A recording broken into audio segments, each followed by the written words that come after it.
on va continuer pour une troisième chronique avec Véronique qui va venir nous parler de vélo d'hiver. Oui, Nadia, je suis ici pour vous jaser vélo d'hiver ce soir. Un sujet qui polarise pas mal ces temps-ci, puis qui constitue, à mon avis, un beau problème, parce que c'est un problème à potentiel innovateur quand même. Donc, je vais commencer avec un petit pot pourri de commentaires qu'on entend souvent quand on roule à vélo l'hiver. Wow! T'es bien courageuse, Véro. T'as pas peur de glisser? T'as-tu des pneus à clous au moins? Attention, là, ça glisse pas mal aujourd'hui. Quoi? T'es venue en vélo, t'es folle! Tu roules en fat bike au moins, j'espère. Tu dois avoir tellement froid. Donc, en réponse à tout ceci, j'aimerais dédier ma chronique de ce soir à ces commentateurs quotidiens de mon moyen de transport. Donc, vous aurez deviné que ces commentaires-là méritent plutôt, et ils sont à la base de mes réflexions sur l'acceptabilité sociale du vélo, et plus particulièrement en hiver. Ils méritent surtout parce qu'ils sont tous basés sur des conceptions erronées de ce qu'est la pratique du vélo en hiver, et ils sont le plus souvent prononcés par des personnes qui n'ont jamais essayé la chose. Et je vous rassure que la cycliste qui vous parle en ce moment ne se décrit pas comme une pro du vélo du tout. Bien au contraire, moi, je suis cycliste utilitaire depuis juste quelques années. Je ne suis ni une mécanicienne aguerrie, ni une athlète, et j'ai pas les moyens de me procurer du matériel super spécialisé. Je suis une cycliste ordinaire.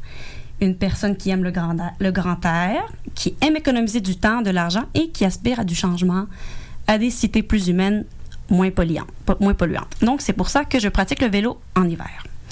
Donc, je le répète, je suis une cycliste ordinaire, puis c'est là où je veux en venir. Selon moi, n'importe qui sait rouler sur le bitume est également capable de le faire sur la neige.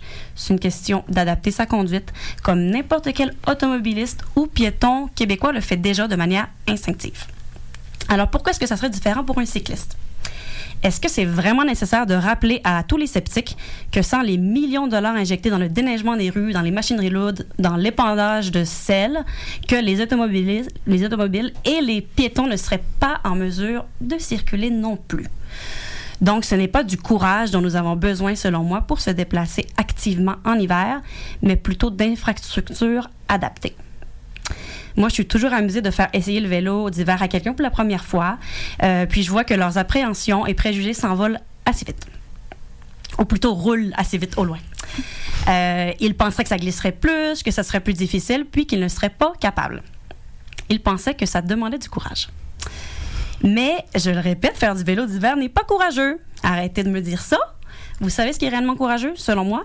Combattre un cancer, devoir fuir la guerre avec sa famille, faire son coming out dans une famille transphobe, militer pour ses idées, être authentique et honnête. Ça, ce sont des choses courageuses. Faire du vélo, ça ne l'est pas.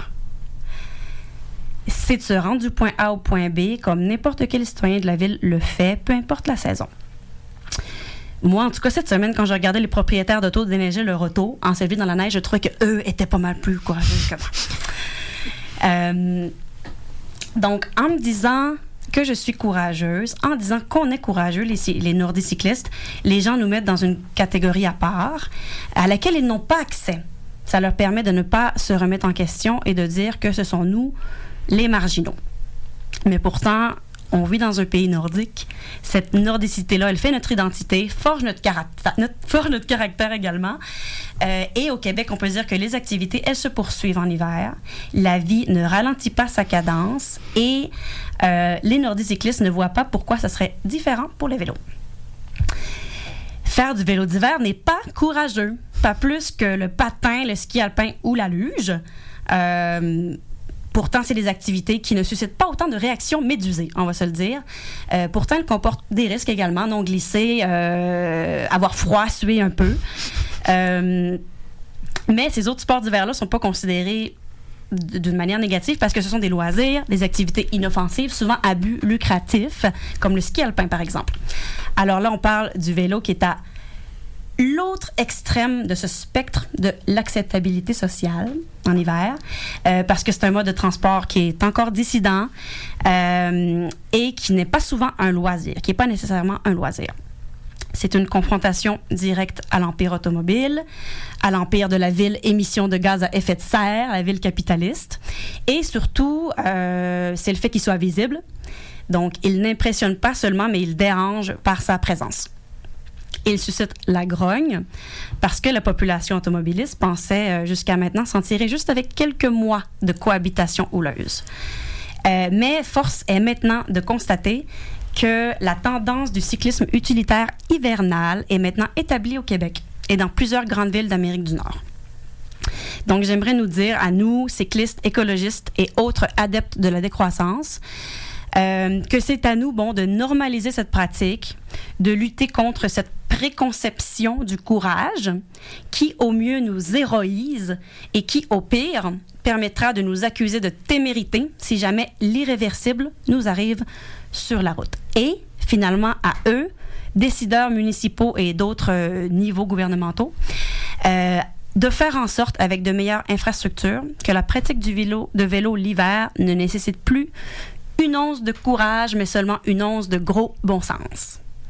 Et voilà, Nadia. Merci beaucoup. Moi, ce dont je rêve le plus, c'est qu'un jour, on puisse pratiquer le ski de fond en ville pour se déplacer. Wow. Un trottoir, une piste de ski de fond.